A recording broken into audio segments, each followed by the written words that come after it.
Cerita ini kisah nyata dari seorang ojol yang bernama Doni. Usia 32 tahun. Sudah hampir 5 tahun saya bekerja sebagai driver ojol di Jakarta. Bagi saya, pekerjaan ini bukan sekedar mencari rezeki, tapi juga sebuah perjalanan panjang. Menyusuri jalanan kota yang tidak pernah benar-benar tidur. Bertemu ratusan wajah yang berbeda, mendengar ribuan cerita yang kadang lebih menyeramkan daripada yang kita bayangkan. Namun malam itu pengalaman saya bukan sekedar cerita biasa. Malam itu saya bertemu sesuatu yang membuat saya percaya bahwa batas antara dunia orang hidup dan orang mati ternyata sangat tipis. Hari itu Kamis malam menjelang Jumat Kliwon. Saya masih ingat jelas, hujan baru saja reda. Jalanan Jakarta terlihat basah. Lampu jalan memantulkan genangan air, membuat suasana seperti dunia lain. Saya memutuskan untuk tetap online, meskipun waktu sudah menunjukkan pukul 11 malam. Saya masih berharap ada 1 atau 2 orderan tambahan. Jujur saja, akhir bulan ini target harian belum terpenuhi. Tiba-tiba notifikasi aplikasi saya berbunyi. Orderan masuk, antarkan makanan. Alamat penjemputannya sebuah warung nasi di daerah Pasar Minggu. Alamat tujuannya sebuah gang kecil di Kampung Melayu. Awalnya biasa saja, saya pikir hanya orderan telat dari orang yang lembur. Tapi ada sesuatu yang janggal. Di layar, nama customer hanya tertulis 1 huruf, S. Biasanya aplikasi menampilkan nama lengkap, atau minimal nama depan. Tapi kali ini hanya 1 huruf. Saya sempat ragu, namun rasa penasaran dan kebutuhan akan uang membuat saya tekan tombol terima order.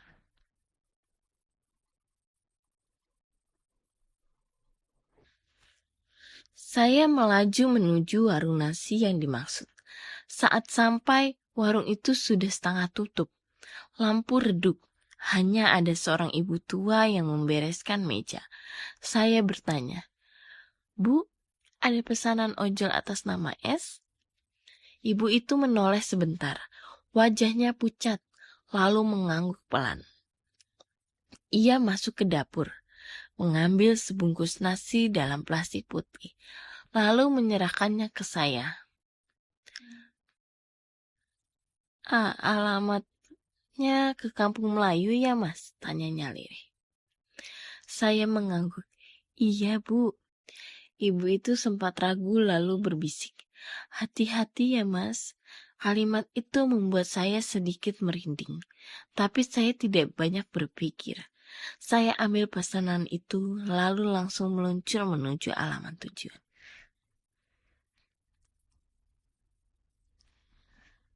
Perjalanannya dari Pasar Minggu ke Kampung Melayu memakan waktu sekitar 20 menit.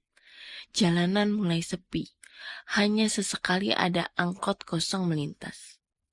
Saya akhirnya sampai di alamat tujuan. Sebuah gang kecil gelap hanya muat untuk 1 motor. Tidak ada lampu jalan, hanya cahaya bulan yang sesekali tertutup awan. Saya berhenti di depan gang. Biasanya kalau alamatnya seperti ini, customer akan keluar menjemput. Maka saya pun menekan tombol, saya sudah sampai. Tidak ada respon. Saya tunggu beberapa menit tetap sepi. Akhirnya saya coba telepon. Nomor yang tertera hanya angka acak, tanpa nama. Saat saya tekan tombol panggil, terdengar nada sambung, lalu terangkat.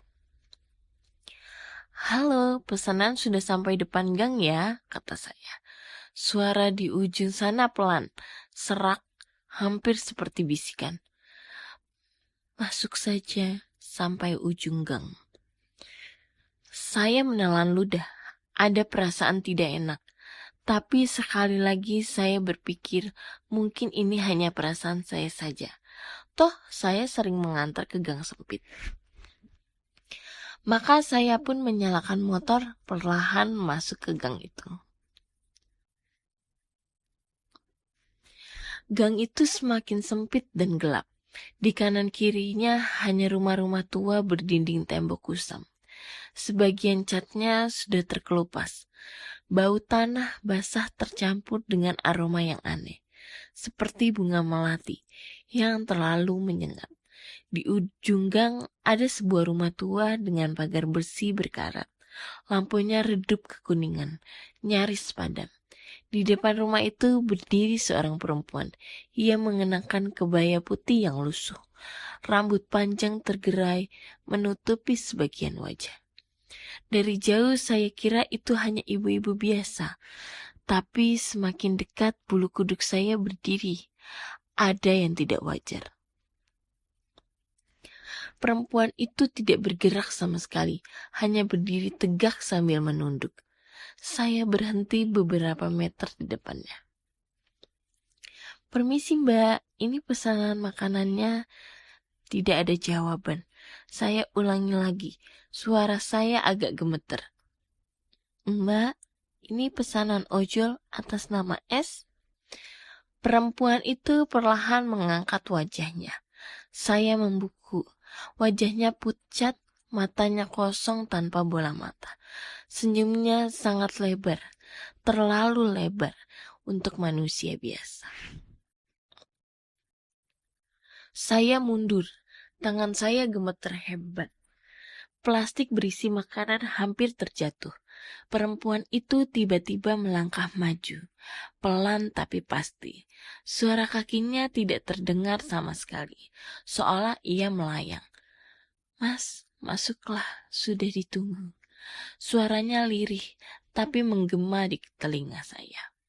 Tanpa pikir panjang, saya langsung menyalakan motor dan memutar balik sebisa mungkin di gang sempit itu. Roda motor selip di tanah basah, tapi saya paksa gas penuh. Di spion, saya sempat melihat sosok itu masih berdiri di depan rumah. Tapi anehnya, kini ada lebih dari satu. Ada beberapa bayangan lain di teras rumah. Semuanya menatap ke arah saya. Saya hampir menjerit. Akhirnya saya berhasil keluar dari gang itu. Nafas saya terengah-engah. Jantung seperti mau meledak. Saya parkir sebentar di jalan besar untuk menenangkan diri. Tanganku gemetar saat memegang ponsel. Ketika saya cek aplikasi, orderan itu tiba-tiba hilang. Bukan selesai, bukan dibatalkan, tapi benar-benar hilang dari riwayat order. Seolah-olah tidak pernah ada. Saya tidak tahu harus bagaimana. Dengan tangan gemetar, saya buka plastik pesanan. Dan di dalamnya bukan nasi bungkus, melainkan kain kafan berlumuran tanah. Saya tidak bisa lagi menahan diri. Dengan panik saya lempar bungkusan itu, lalu tancap gas sekencang-kencangnya menjauhi tempat itu. Malam itu saya tidak pulang ke rumah. Saya memilih tidur di dekat masjid jalan raya. Tubuh masih gemetar, pikiran kacau. Sejujurnya, malam itu saya tidak bisa tidur sama sekali. Di masjid saya hanya terbaring, memeluk tas kecil yang selalu saya bawa. Sementara pikiran saya kacau. Setiap kali memejamkan mata, saya selalu teringat wajah perempuan itu. Matanya kosong, senyumnya lebar, seolah-olah ia masih berdiri di depan saya. Pagi harinya saya pulang dengan tubuh lemas. Istri saya sempat bertanya, "Bang, kenapa mukanya kok pucat banget? Kayak nggak tidur semalaman." Saya hanya menjawab singkat, "Orderan agak jauh, capek." Saya tidak berani menceritakan kejadian sebenarnya. Takut dibilang mengada-ngada. Namun sejak hari itu ada yang berubah dalam hidup saya.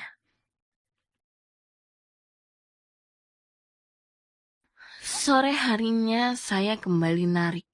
Biasa saja, orderan normal. Tapi setiap kali lewat daerah gelap atau gang kecil, perasaan saya selalu dihantui rasa takut. Sampai akhirnya malam berikutnya, gangguan itu benar-benar mulai terasa nyata. Saya sedang menunggu orderan di pinggir jalan. Sekitar jam 10 malam, jalanan sepi, hanya ada beberapa motor lewat. Tiba-tiba notifikasi order masuk. Saya kaget. Nama customer S. Alamat tujuan Kampung Melayu. Tubuh saya langsung dingin. Saya berkeringat. Meskipun malam itu udara cukup dingin, saya pikir mungkin ini hanya kebetulan. Tapi rasa takut itu terlalu kuat. Saya tidak berani menerima. Saya biarkan saja order itu hilang. Namun, beberapa menit kemudian notifikasi lain muncul. Lagi-lagi nama customer hanya S. Alamat tujuan sama persis. Saya panik. Saya matikan aplikasi. Saya pikir dengan begitu orderannya akan berhenti. Tapi tidak. Tak lama kemudian ponsel saya bergetar. Ada telepon masuk. Nomornya tidak dikenal. Hanya deretan angka acak. Dengan tangan gemetar saya angkat. Dari seberang terdengar suara lirih, serak tapi jelas. Mas, pesanan saya belum diantar. Saya langsung mematikan telepon itu. Jantung saya hampir copot. Sejak malam itu gangguan semakin nyata. Suatu malam saya dapat order ke arah Tebet. Pelanggan naik, duduk di belakang. Perjalanan normal. Ia bahkan sempat ngobrol sebentar. Tapi saat saya lihat ke spion, saya terkejut. Bukan pelanggan saya yang saya bawa, melainkan sosok perempuan berkebaya putih dengan rambut panjang, wajah pucat, duduk tegak di jok belakang. Saya hampir kehilangan kendali motor. Dengan terburu-buru saya menepi, berhenti di pinggir jalan. Saat menoleh ke belakang, kursi kosong. Pelanggan yang tadi naik hilang begitu saja. Saya panik, hampir menjerit. Orang-orang yang lewat hanya menatap saya aneh, tidak tahu apa yang sebenarnya saya alami. Gangguan itu tidak hanya terjadi di jalan, bahkan di rumah. Sosok itu terus mengikuti. Beberapa kali istri saya bercerita, "Bang, tadi malam aku dengar ada suara perempuan ketawa di dapur. Kukira tetangga, tapi pas aku cek, kosong."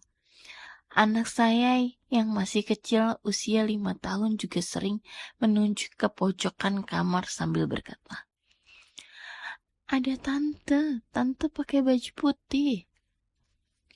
Saya merinding setiap kali mendengar itu. Saya tahu sosok itu tidak hanya menghantui saya di jalan, tapi juga sudah masuk ke rumah. Saya merasa tidak bisa terus begini.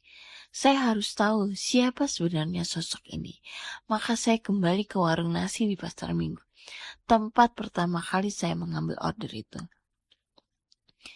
Ibu pemilik warung sempat kaget melihat saya datang. Wajahnya berubah tegang, seperti ia sudah tahu apa yang akan saya tanyakan.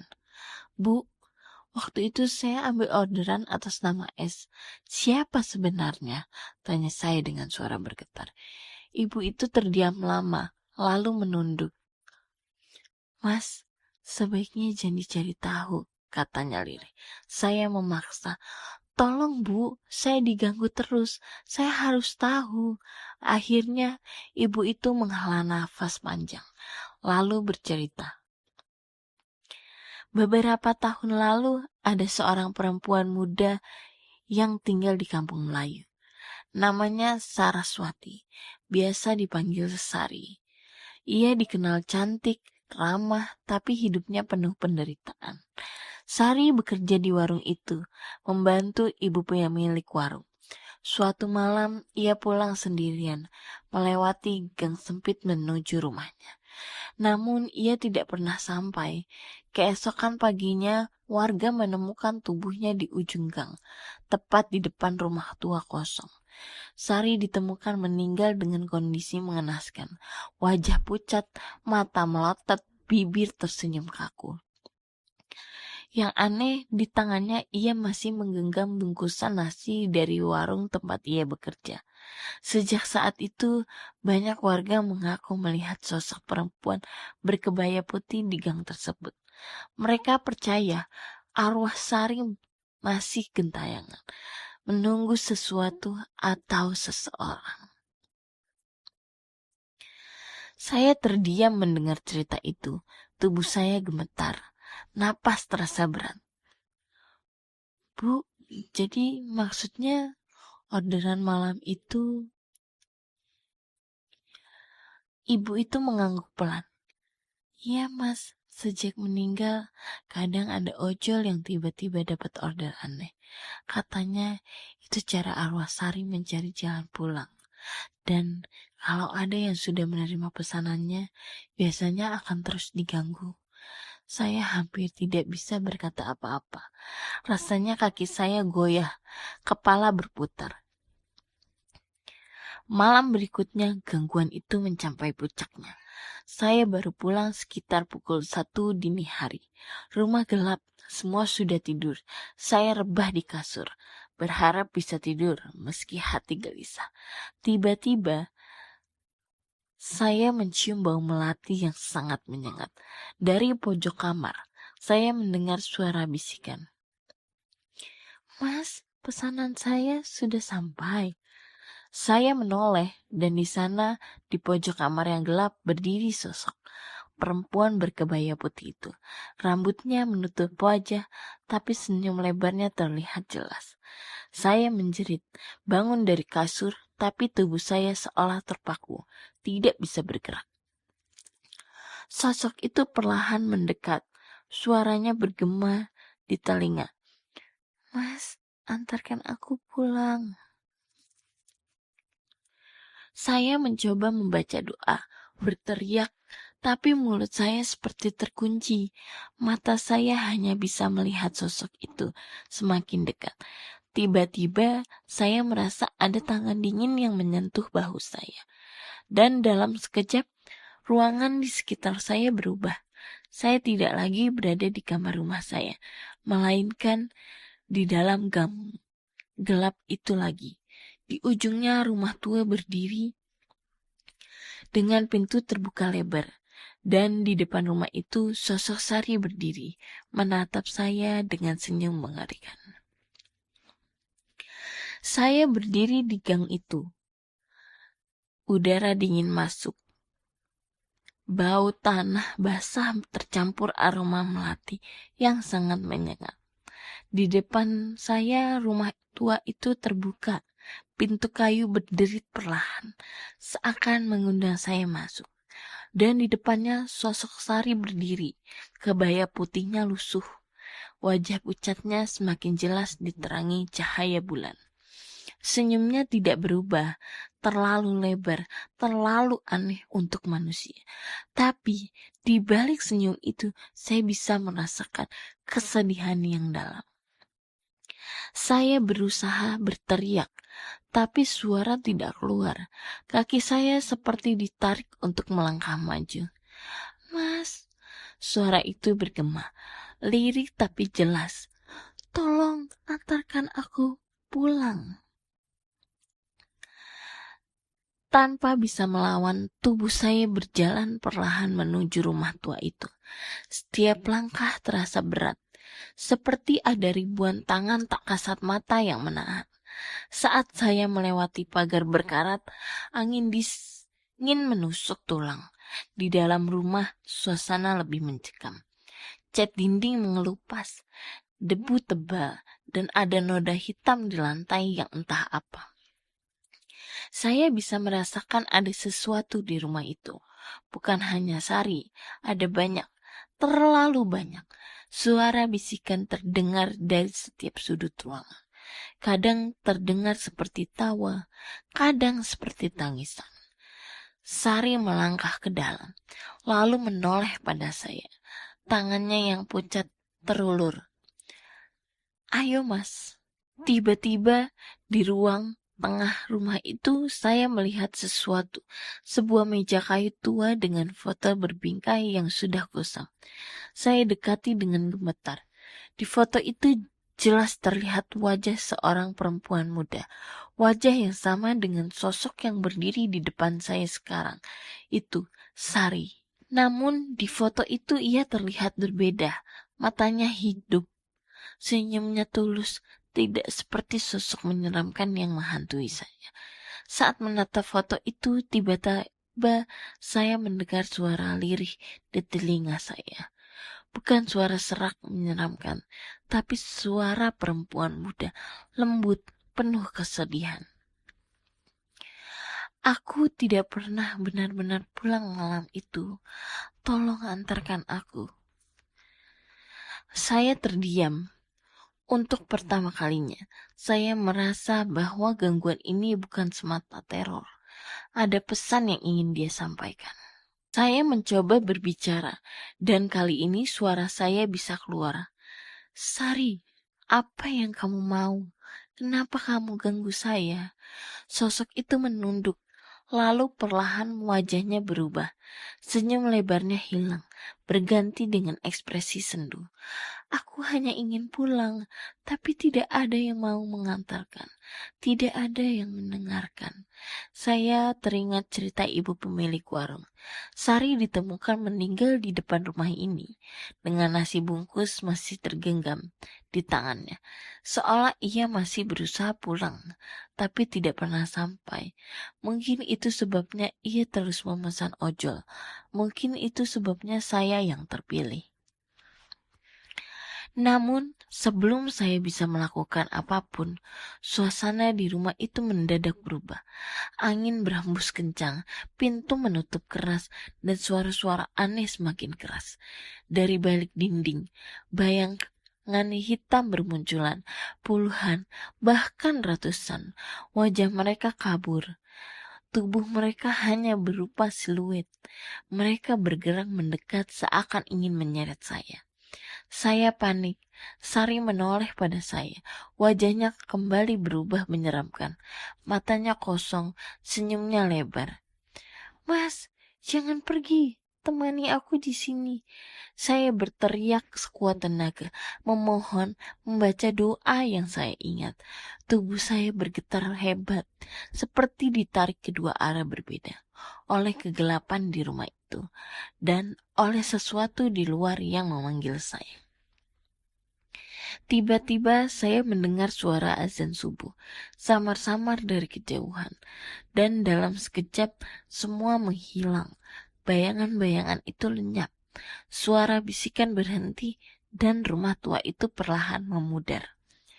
Saya tersentak dan mendapati diri saya kembali di kamar rumah saya. Keringat membasahi seluruh tubuh. Napas terengah-engah. Istri saya menatap cemas, mengguncang bahu saya. Bang, bangun. Tadi abang teriak-teriak. Mimpi buruk ya? Saya tidak bisa langsung menjawab. Saya hanya terdiam, menatap langit-langit. Masih tidak percaya apa yang baru saya alami.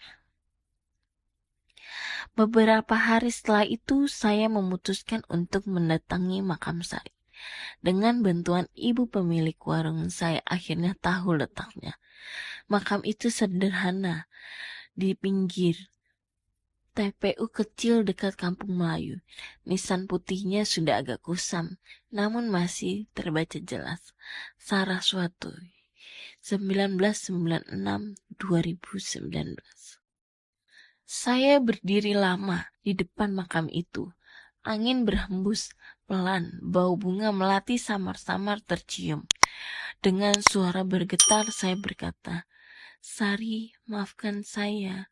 Saya tidak tahu kenapa kamu memilih saya. Tapi kalau memang kamu ingin pulang, semoga sekarang kamu bisa tenang. Entah perasaan saya saja atau bukan, tapi saya merasakan udara di sekitar makam itu menjadi lebih ringan, seolah ada beban yang diangkat. Sejak saat itu gangguan berhenti. Tidak ada lagi telepon misterius, tidak ada lagi sosok di jok belakang. Namun, setiap kali saya melewati Kampung Melayu, hati saya masih bergetar.